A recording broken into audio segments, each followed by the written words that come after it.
Assalamu alaikum warahmatullahi wabarakatuh jama'a, barkanmu da warhaka. Yau zan gabatar muku da tarihin Sayyidina Umar ne a gurguje a gajarce kuma shaf insha Allah. Alhamdulillah rabbil alamin, tsira da aminci su tabbata ga Annabi Muhammad sallallahu alaihi wasallam da iyalansa da sahabbansa. A yau za mu duba ne kan halittar ɗaya daga cikin manyan sahabbai, Khalifa Umar ibn Khattab radiyallahu anhu, wanda aka fi sani da Al-Faruq, wato mai rarrabe gaskiya da ƙarya. Sayyidina Umar ya fito daga zuriyar Banu Adi a Makka.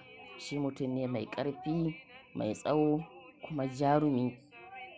Kafin musulunci, a farkon rayuwarsa ya kasance a cikin masu tsananin adawa da musulunci, har ya fito da niyyar kashe Annabi Muhammad sallallahu alaihi wasallam, amma daga baya da Annabi ya yi addu'a akan Allah ya shiryar masa da ɗaya daga cikin Sayyidina Umar ko Sayyidina Hamza, sai ya yi wato Allah ya karbi addu'ansa. Bayan Sayyidina Hamza ya karbi musulunci, daga baya Sayyidina Umar ma ya karbi musulunci.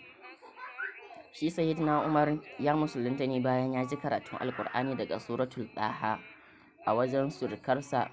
Wannan ya sa zuciyarsa ta lafa, ya rungumi musulunci da ƙarfi.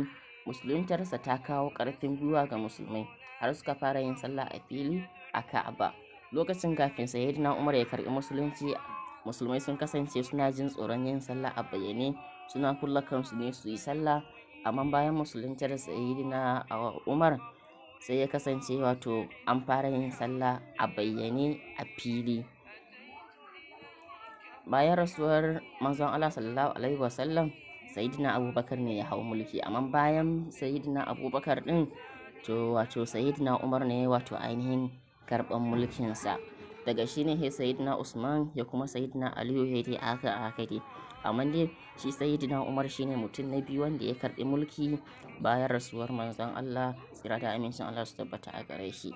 Ya shimfiɗa adalci cikin al'umma, kowa ya sami haƙƙinsa, mai ƙarfi da mara ƙarfi duk daidai ne. In aka tashi zartar maka da hukunci ka yi laifi, ba za a yi duba da kuɗinka ko talaucinka ba, za a yi maka hukunci ne daidai yanda abin da addini ya faɗa, ba irin wannan hukuncinmu na yanzu ba dai.